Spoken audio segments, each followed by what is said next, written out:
Assalamualaikum warahmatullahi wabarakatuh. Bismillahirrahmanirrahim. Allahumma sholli wa sallim ala sayyidina Muhammadin wa ala alihi washabbihi asma'in nama ba'du. Sedanten ingkang kula hormati wabil khusus teman bapak kula Kiai Haji Agus Ali Masyuri. Beberapa kiai yang tanpa ngurangi rasa hormat, saya hormati semua. Ini ada beberapa Gus. Ini saya ngaji insyaallah 1/4 jam. 1/4 jam nanti yang menghisap Gus Kausar berapa Gus? 10 menit. 10 menit. Begini, sebetulnya saya membela semua umat Islam itu ahlul jannah. Karena saya ini ibarat marketing. Kalau orang Kristiani itu kan setiap orang mati sudah tenang bersama Bapak di surga. Jadi kampanye itu menarik sekali. Sementara kita sudah kiai, sudah imam masjid, sudah ulama, masih saja dikhawatirkan su'ul khotimah. Ini kalau kampanye ini tidak imbang, ini nanti saya takut kalah. Makanya saya bilang pokoknya semua orang mukmin itu ahlul jannah. Karena memang asli hadisnya seperti itu, man qala la ilaha illallah dakhalal jannah. Bahwa kemudian ada beberapa kiai yang mungkin wataknya itu pesimis, kemudian bikin sekian aturan-aturan yang sebetulnya itu cerminan dari pesimisnya, terus akan-akan masuk surga itu susahnya bukan main. Nah itu saya tidak setuju karena tadi pasti kalah dengan kampanye sebelah yang setiap orang mati dibilang sudah tenang bersama Bapak apa? Di surga. Jadi ini penting. Terus kedua saya bilang agama ini sudah begitu baik. Masa kunci surga sudah dibocorkan miftahul jannah la ilaha illallah. Masa sudah pegang kuncinya nggak jadi masuk surga itu kan aneh. Ya sudah masuk saja, tapi tidak usah minta bantuan saya, masuk aja. Kan sudah pegang kuncinya. Terus ketiga, kenangan terburuk saya ketika jadi kiai itu gini, saya ada beberapa guru SD datang ke saya. Ini agak-agak masalah besar. Gus boleh enggak buka ujian nasional yang masih disegel? Semua guru bilang nggak boleh, itu kriminal kan. Ada satu guru yang bikin analogi agak kacau. Boleh saja. Wong ujian di kuburan saja dibocorkan para kiai nggak apa-apa. Itu.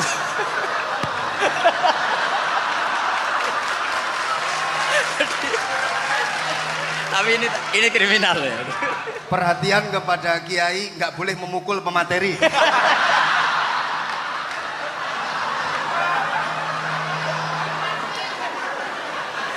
Jadi tentu itu analogi yang salah kan. Marrobuka kan, Tuhan kamu siapa, Nabi kamu. Tuhan kamu siapa, Nabi kamu siapa, imam kamu siapa. Ini kan sudah dibocorkan oleh para kiai. Artinya apa? Nak raiso jawab kebablasan gitu. Terus guru ini berpikir kalau ujian akhirat sekrusial itu saja bisa dibocorkan, kenapa ujian nasional tidak boleh? Tentu ini kias yang salah, saya tidak ngajari seperti itu.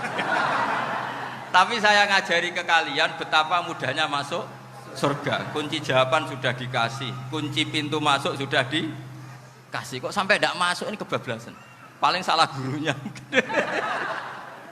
Jadi ini kenapa saya sering cerita orang mukmin semuanya itu min ahlil jannah, itu saya jamin. Sama tidak usah takut su'ul khotimah, tidak usah takut berlebihan seperti itu. Karena setahu saya, setidaknya saya mewakili ulama zaman ini. Rata-rata guru kita ini bermadzhab Syadzili dalam berkeyakinan berpikir tentang Allah. Di antara ini yang mulai saya ngomong serius, supaya tadi kan guyonannya sudah diambil Gus Reza sama Gus Kausar. Saya tahu kenapa mereka guyon. Kalau ngomong serius takut kalah sama saya.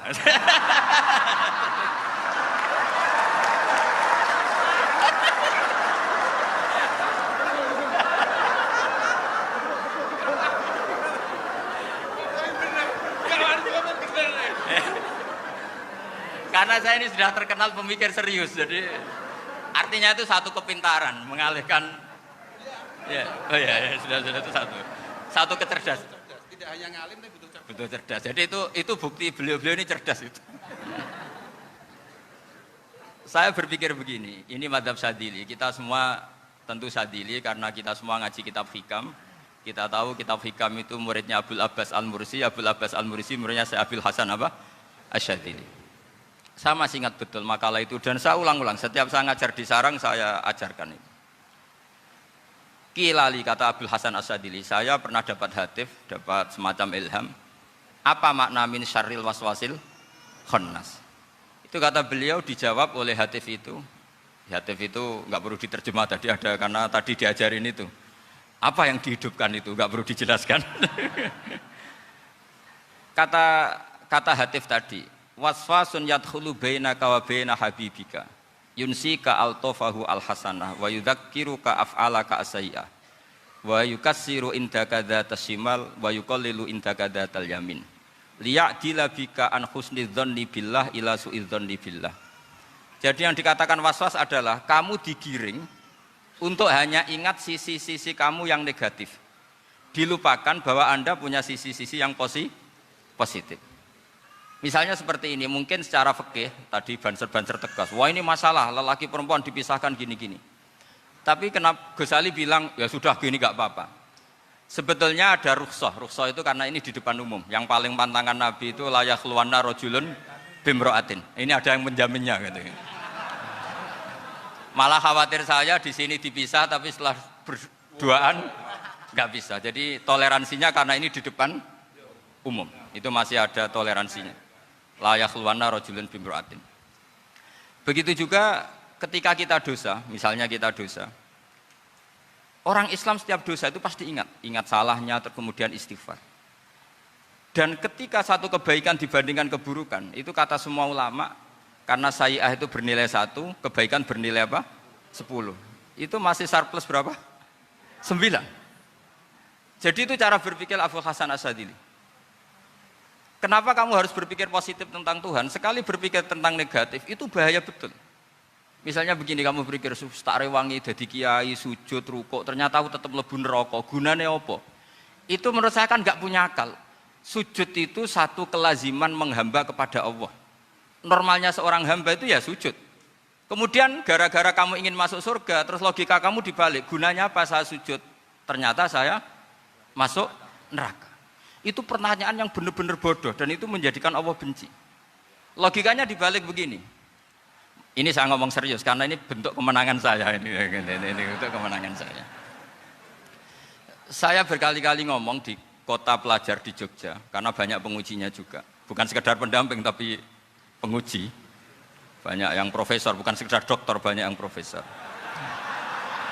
Jadi biar ini dok. Begini, saya pernah ditanya sama seorang dosen, Gus, saya ini ngaji hadis banyak, tapi ada yang saya tidak paham, yaitu mangkola la ilaha illallah dakhalal jannah, ada kalimat wa in zana wa in saraka.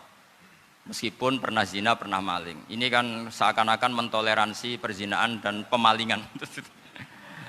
Terus saya bilang, oh makna hadis itu seperti ini. Jadi kebenaran absolut, kebenaran yang mutlak itu tidak akan terganggu oleh status perilaku seseorang. Saya berkali-kali memberi contoh. Orang yang ditangkap KPK akan bilang 1 tambah 1 2. KPK-nya juga bilang 2. Rivalitas dalam politik, Pak Prabowo ya bilang 2, Pak Jokowi juga bilang 2. Orang yang zaniyah, yang lonte pun akan bilang 2. Muftinya juga bilang 2. Ketua MUI-nya juga bilang 2. Artinya gini. Kebenaran yang absolut adalah kebenaran yang siapapun akan meyakini seperti itu. Seperti 1 ditambah 1, 2. Kamu punya musuh bilang 2. Kalau ibu-ibu ini punya maru ya marunya bilang 2 tadi tambah mama. Enggak tahu saya terjemahnya apa tadi. Nah, kebenaran yang absolut itu kebenaran yang siapapun pasti mengakui. Dan uniknya begini, saya pernah ngaji acara himmah, acara pondok sarang di Demak. Kalau kamu bilang 1 ditambah 1 menjadi 2, untuk mengatakan 2 itu kamu butuh hadiah enggak? Mereka semua jawab enggak. Kita semua enggak saja mengatakan tembok itu putih. Kenapa? Karena memang putih. Kita mengatakan 1 tambah 1 2 karena memang kita tanpa presentasi dapat hadiah, dapat penghormatan. Kenapa untuk mengatakan Allah itu Tuhan kita butuh surga? Memangnya kalau tidak ada surga Allah tidak jadi Tuhan? Ini problem orang soleh-soleh yang terlalu pesimis. Makanya nanti orang-orang soleh itu masuk surganya berat. Tapi kalau orang alim lebih gampang kira-kira seperti itu. Iya, karena kan imannya lebih bagus. Dalam hadis qudsi Allah ini yang dibuli orang-orang soleh. Laulam akhluk jannatan wala naron alam akun ahlan an uto'ah dalam hadis qudsi itu. Kalau saja saya tidak menciptakan surga dan neraka, apa saya tidak jadi Tuhan yang perlu ditaati? Apa kalau kamu tidak saya kasih uang 1 juta terus bilang 1 tambah 1 11? Enggak kan? Tetap bilang berapa? 2. Kalau kebenaran absolut yang 1 tambah 1 kamu bilang 2 meskipun tanpa mendapat hadiah. Kenapa untuk bilang Allah Tuhan kamu butuh hadiah surga? Itu kan serah ikhlas belas. Makanya saya terus mengajarkan ikhlas. Ikhlas itu bisa dilatih dengan akal, dengan pikiran, bil ilmi lah. Harus dilatih. Nah di sini ini momen atau makna yang mestinya harus difahami wa inzana bahwa kalimat ini sah meskipun dilafatkan seorang yang pernah zina. Sama seperti 1 tambah 1 2 sah, diucapkan siapa saja sah. Dan siapapun akan mengucapkan itu secara ikhlas. Ini penting saya utarakan. Sehingga setelah ada firqah-firqah takfiri yang mengatakan orang megang keris itu syirik, ke kuburan syirik, ini syirik. Itu salah besar. Salahnya adalah tadi kalimat-kalimat atau kebenaran-kebenaran absolut ini sudah jadi sibghatullah man ahsanu minallahi sibghah. Kalimat ini begitu absolut di hatinya orang mukmin. Sehingga ketika terganggu oleh hal-hal yang adat istiadat kayak pegang keris, kayak apa, ini tidak mengganggu. Tetap kualitas iman ini di atas keyakinan adat membawa apa keris. Kalau orang membawa keris menjadi syirik karena percaya sama makhluk. Orang misalnya kejawen kalau nggak bawa keris nggak nyaman. Orang kota itu kalau nggak bawa ATM juga nggak nyaman. Itu tidak dihukumi syirik. Kamu pergi lupa bawa HP nyaman enggak? Enggak, kenapa enggak dihukumi syirik?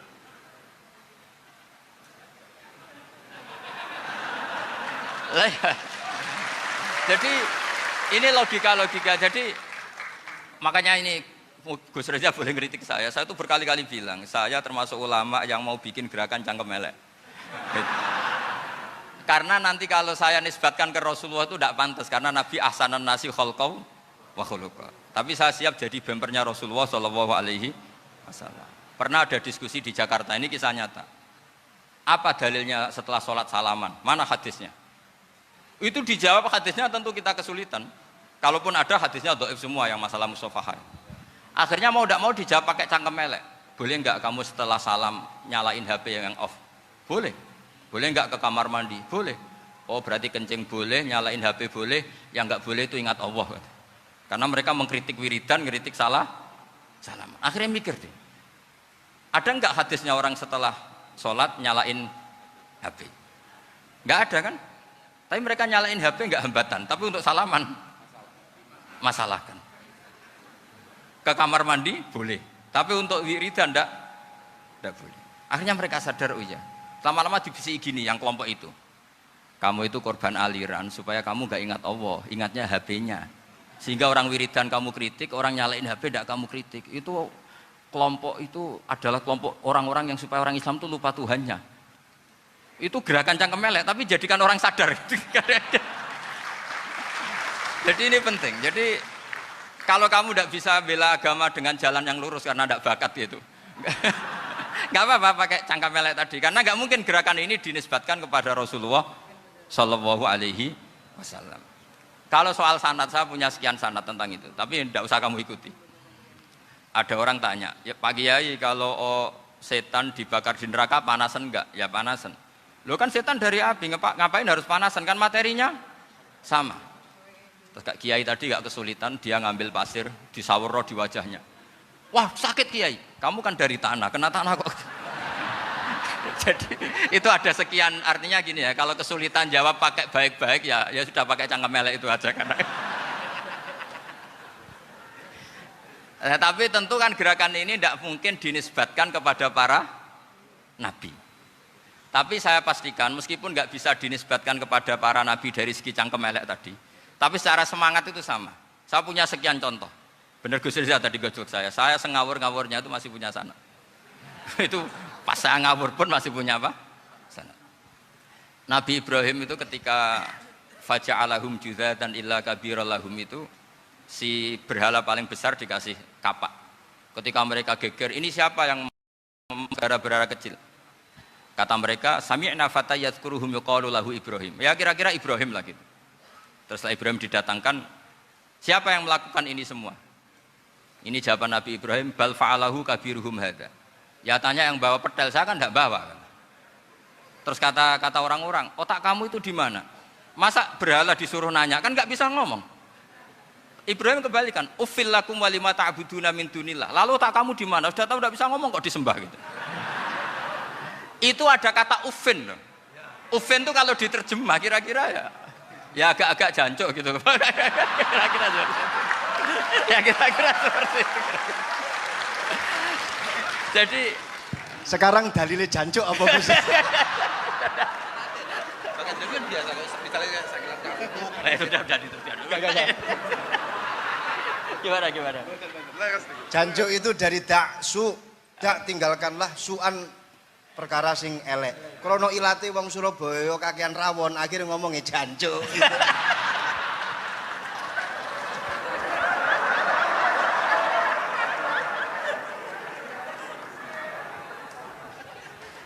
Jadi mulai dulu melawan kebatilan itu harus pakai logika yang vulgar. Karena memang nggak mungkin dengan bahasa-bahasa priayi itu nggak mungkin. Dan ini penting saya utarakan. Nah, kalau nanti nggak mungkin dinisbatkan kepada Rasul karena Nabi adalah ahsanan nasi khalqa wa khuluqa, kita yang ngambil alih saja. Gus Reza, saya, Gus Kaustan ini cara cangkem elek kan pantas. Luas. Selain bakat ya sudah natural. Karena memang itu cara kita menjelaskan kebenaran. Saya ulang lagi, itu cara kita menjelaskan apa? Kebenaran. Mau tidak mau. Saya pernah ditanya sama seseorang, Gus, beberapa nabi itu kan poligami. Poligami itu bukti hiperseks. Karena yang tanya itu orang nasionalis, nggak pati senang Islam. Terus tak balik tanya, perempuan itu makhluk lemah enggak? Ya lemah. Kalau nolong lama satu itu gimana? Ya baik. Kenapa nolong dua jadi tidak baik? Harusnya kalau nolong tiga tidak baik. Tapi saya tidak dukung poligami. Nah, ini cerita saya. Setidaknya mereka jadi ingat. Saya itu pernah ditanya agak-agak orang ateis. Dia benci Islam tapi neliti Islam. Pertanyaan kedua, kenapa dalam perang itu seakan-akan Nabi itu perampok? Hartanya orang kafir disita kemudian menjadi ghanimah. Itu kan kayak ngerampok. Terus saya tanya gini, kalau ada penjahat ke rumah kamu, kemudian pakai senjata api, setelah kamu ringkus, itu senjata api kamu kembalikan apa kamu sita? Oh ya saya sita, kalau tak kembalikan dipakai ngerampok lagi. Ya sama seperti itu, kalau kekuatan mereka dikembalikan, akan dipakai kekuatan mereka lagi. Jadi, ya lagi-lagi ini kemenangan orang serius. Karena nanti guyonnya sudah dintekno sama Gus Safa sama Gus Riza. Nah, kenapa saya ngajar begitu rileks, begitu santai? Karena pikiran saya sederhana. Fa innal uqula muttarratun ila qabilil haq. Akal sehat pasti dipaksa menerima apa? Kebenaran. Sehingga kebenaran itu tidak usah kamu ngomongkan secara serius, secara tidak perlu. Kebenaran itu mudah diterima. Saya itu pernah ngaji berkali-kali di Jogja di mana-mana sampai ada buku seorang dokter nulis tesisnya itu bangga lagi menjadi muslim setelah ngaji saya itu. Karena saya menerangkan itu ringan. Orang Islam itu harus mencintai Allah. Ciri utama cinta itu tidak tegang, rileks. Saya bilang begini, kalau kamu pernah 1 tahun digratisi orang rumah, makanan, kamu kira-kira itu mudah nggak mencintai orang yang berjasa sama kamu minjemin rumah dan ngasih makan gratis? Mudah kan? Apalagi kita ini mudah mencintai orang yang minjemin mobil 1 tahun, ngasih rumah 1 tahun, apalagi selamanya. Kenapa kita tidak mudah mencintai Allah yang memberi kita bumi, air, oksigen, semuanya kita dikasih Allah. Akhirnya mereka mikir, wong mencintai seseorang yang ngasih dalam durasi 1 tahun saja mudah, apalagi mencintai Allah yang ngasih kita tanpa batas. Itu disebut walladzina amanu asaddu hubbal lillah. Orang mukmin itu mudah sekali mencintai Allah. Caranya dilatih tadi.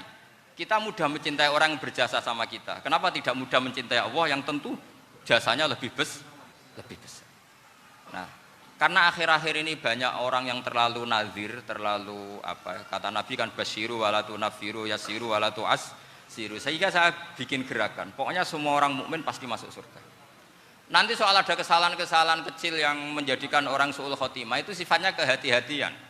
Jangan menjadi hukum. Hati-hati itu tidak menjadi hukum. Kalau kamu nyupir hati-hati itu bukan berarti pasti kecelakaan, enggak. Hati-hati itu ya hati-hati saja, tidak menjadi hukum. Ini penting saya utarakan karena kubu sebelah kampanyenya sudah tadi, setiap mati mesti tenang bersama Bapak di surga. Sementara kita mau kampanye, kamu sholat tidak mesti diterima, haji tidak mesti diterima, jadi kiai tidak mesti masuk surga. Coba kalau kita kampanye gitu terus, yang mau jadi muslim itu siapa? Jadi ini sudah tak perhitungkan matang-matang saya milih mazhab seperti itu. Ya ini saya pikir sudah, ini pembandingnya supaya punya waktu. Saya suka sekali. Nah ini yang sesi terakhir ya, sesi terakhir. Saya akan cerita fikih karena Nyun sewu Gus, ada iklan sebentar dari ibu-ibu, pentolan mic kurang dekat ke mulutnya Gus Baha. Sehingga suaranya tidak terdengar sampai ke belakang. Oh, gitu, pentolannya didekatkan Gus oh, ke mulut.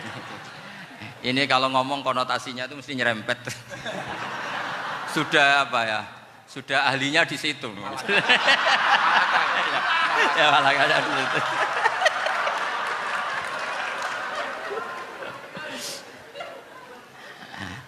Dalam sesi terakhir saya cerita pentingnya pembanding. Imam Rafi'i itu yang ngarang kitab Muharrar. Kitab Muharrar ini adalah ringkasan dari kitab Al-Wasit. Al-Wasit itu karangannya Imam Ghazali. Al-Wasit sendiri ini khas ngaji NU karena NU maknanya Nahdlatul Ulama, gerakan para ulama.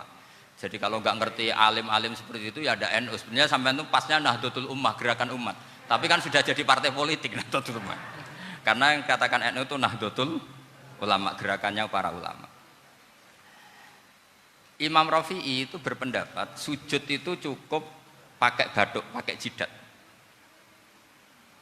Itu dalam kitab Muharrar. Wal asoh anna sujud yasihu mau cukup biwat iljabah.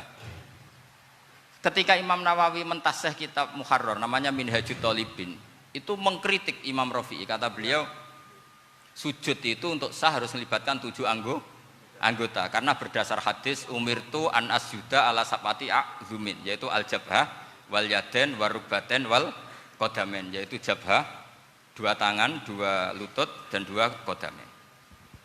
Akhirnya saya ngecek di kitab asli. Imam Rafi'i termasuk Ashabut Tarjih dan Imam Nawawi. 2 orang ini khilaf. Kan nggak mungkin kita sebagai mushahihnya karena yang khilaf ini 2 ulama besar, satu Imam Rafi'i, satu Imam siapa? Nawawi. Kita tidak bisa hanya ngikuti Fathul Mu'in yang mengatakan idzakhtalafan Nawawi war Rafi'u kudiman Nawawi, tidak bisa karena Imam Nawawi ini sering nginduk sama kitabnya Imam Rafi'i karena senior Imam Rafi'i. Setelah saya cek di kitab kitab asli Mamba ya, satu sumbernya semua mazhab apa? Syafi'i. Ternyata Imam Syafi'i nak ngedikan hanya begini. Wa uhibbu, saya suka setiap orang Islam sujud itu melibatkan 7 anggota karena itu aman, pasti sah. Tapi wayah tamilu kata beliau, tapi mungkin saja sujud hanya watul jabah itu sah. Kenapa kata Imam Syafi'i? Liqaulihi sallallahu alaihi wasallam atau li du'aihi apa sallallahu alaihi wasallam fi sujud sajadalaka wajhi wa sam'i wa basori. Nabi ketika sujud itu hanya berdoa, ya Allah sujud kepada engkau wajhi wa sam'i wa basori. Nabi tidak menyebut wayadi wa rubati wa qadam. Sehingga saya berkali-kali bener kata Gus, saya ini pembela umat. Sing sujute 7 anggota ya taklem, pantes dadi Rais Suriah. Itu. Yang sujute bathuk tok ya tetap sah ngikuti mazhabnya Imam Rafi'i. Meskipun itu tidak saya anjurkan. Tentu tidak saya anjurkan. Alasannya Imam Syafi'i tadi, Rasulullah pernah berdoa dengan kata-kata sajadalaka wajhi, bukan diteruskan wayadi warubati wakoda. Sehingga fal khilaf huna bakin ala khiddati kalau dalam bahasa fikih. Khilaf biar tetap sesuai aturan khilaf masing-masing. Enggak perlu kamu menggugurkan pendapat Rafi'i yang mengesahkan sujud hanya pakai jabah.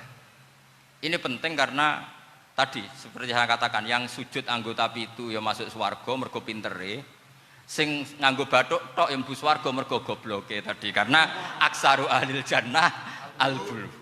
Nah ini madzhab saya. Jadi saya itu ingin umat Islam itu baik-baik saja. Iya betul, madzhabin jenengan. Ya. Karena tidak mungkin lah kita tidak bela Islam di zaman akhir, tidak mungkin kan tadi kubu sebelah kampanyenya sudah seperti itu. Kalau kita ngomong ikhtiyat, kiai ra mesti mlebu swarga, sing salat ngethuk ra mesti husnul khotimah, wah kan jadi repot. Saya ini pengagum teori ikhlas, dilatih bil ilmi, saya ulang lagi, dilatih bil ilmi. Saya ini malunya tadi saya mengatakan 1 tambah 1 2 itu meskipun tidak ada yang memberi hadiah tetap saya katakan 2. Saya mengatakan air itu dingin, tidak ada yang ngasih hadiah, saya akan bilang kalau air itu dingin, kalau api itu panas. Untuk hakikat-hakikat seperti itu saja saya jujur tanpa ingin imbalan. Tapi ketika hakikat mengenai Allah kok saya minta imbalan surga dan neraka, ini apa-apaan? Kira-kira gitulah, Rois Suriah macam apa gitu.